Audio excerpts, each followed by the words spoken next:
आपको यह कहानी सुनकर आपके पैरों तले जमीन निकल जाएगा। जैसे जब मैं ये कहानी पढ़ा तो मेरा भी होश उड़ गया।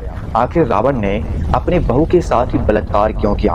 और जब रावण ने अपने बहू के साथ जबरदस्ती बलात्कार किया, उसके बाद बहू के पति ने रावण को ऐसा श्राप दिया जिससे रावण के रूह कांप गया। आखिर रावण ने जबरदस्ती अपनी पुत्र बहू के साथ क्यों किया संभोग, जिसके कारण नल कुबेर ने रावण को श्राप दिया? आखिर क्या श्राप दिया, आज हम आपको इस वीडियो में बताने वाले हैं। और साथ ही आप जानेंगे कि रावण ने सीता के साथ जबरदस्ती क्यों नहीं किया। आपको यह जानकर बहुत आश्चर्य होगा कि जब सीता जी ने अशोक वाटिका में वहां पर थी, तब रावण ने उसे हाथ तक नहीं लगाया। आपको ये सारे प्रश्नों का जवाब इस वीडियो में मिलने वाला है। वीडियो काफी इंपॉर्टेंट है, वीडियो को पूरा जरूर देखिएगा। यह कहानी आपको तभी समझ में आएगा जब आप रंभा के बारे में जानेंगे। आपने रंभा नाम जरूर सुना होगा। आज हम आपको पहले ये क्लियर कर देता हूँ कि रंभा रावण की पुत्र बहू कैसे लगी। चलिए जानते हैं। रंभा ने कहा, दरअसल मैं यक्ष राज कुबेर के पुत्र नल कुबेर से प्रेम करती हूँ और कुबेर आपके सौतेले भाई है। इस नाते मैं आपकी पुत्र बहू के समान हूँ। अभी मैं नल कुबेर से ही मिलने जा रही हूँ, इसलिए आपसे अनुरोध है कि मुझे जाने दीजिए। तब रावण ने बोला, जाने कैसे दे दूं?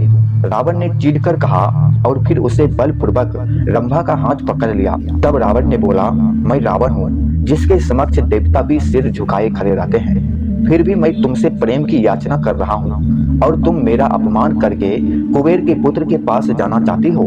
सुनो रंभा, अप्सरा का ना कोई पति होता है और ना वह किसी की पत्नी होती है। तब रंभा ने कहा, आपका यह सोचना गलत है। मैं कह चुकी हूँ कि मैं नल कुबेर से प्रेम करती हूँ। तब रावण ने कहा, लेकिन मैं तुम्हें ऐसे जाने नहीं दूंगा। रावण ने हाथ खींचकर रंभा को जबरदस्ती पर्वतशिला पर लिटा दिया और फिर रंभा के विरोध करने पर भी बलपूर्वक उसके साथ संभोग किया। संभोग के उपरांत रंभा की स्थिति माला के मसले हुए फूल जैसी हो गई। उसका चेहरा मुरझा गया, वस्त्र और आभूषण ढीले हो गए और बाल बिखर गए। उसके हाथ पैर सूखे पत्ते की तरह कांप रहे थे। रावण के भीतर काम का आवेग शांत हो गया तो वह रंभा को छोड़कर अपने शिविर में लौट गए। उधर रंभा रोती हुई नल कुबेर के पास पहुंची।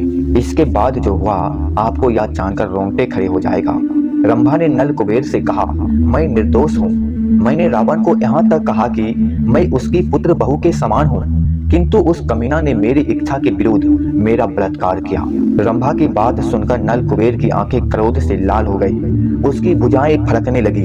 वह जानता था कि उसके लिए रावण से लड़ना या उसे परास्त करना तो संभव नहीं था, लेकिन यक्ष राज कुबेर का पुत्र होने के नाते नल कुबेर इतना भी विवश नहीं था।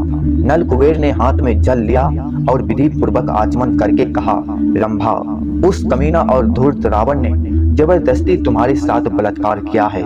इस अपराध के लिए मैं रावण को श्राप देता हूँ कि वह फिर कभी किसी स्त्री के साथ उसकी इच्छा के विरुद्ध संभोग नहीं कर सकेगा। यदि उसने ऐसा किया तो उसके सिर के टुकड़े टुकड़े हो जाएगा। रावण ने रंभा के साथ बलपूर्वक संभोग कर लिया था, किंतु उसे जब नल कुबेर के श्राप का पता चला तो वह बुरी तरह घबरा गया।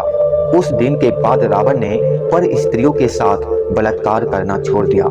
कहते हैं कि रावण ने सीता को भी 1 वर्ष तक लंका में बंदी बनाकर रखा। वह सीता को डराता रहा, किंतु नल कुबेर के श्राप के भय से रावण ने सीता को कभी स्पर्श नहीं किया।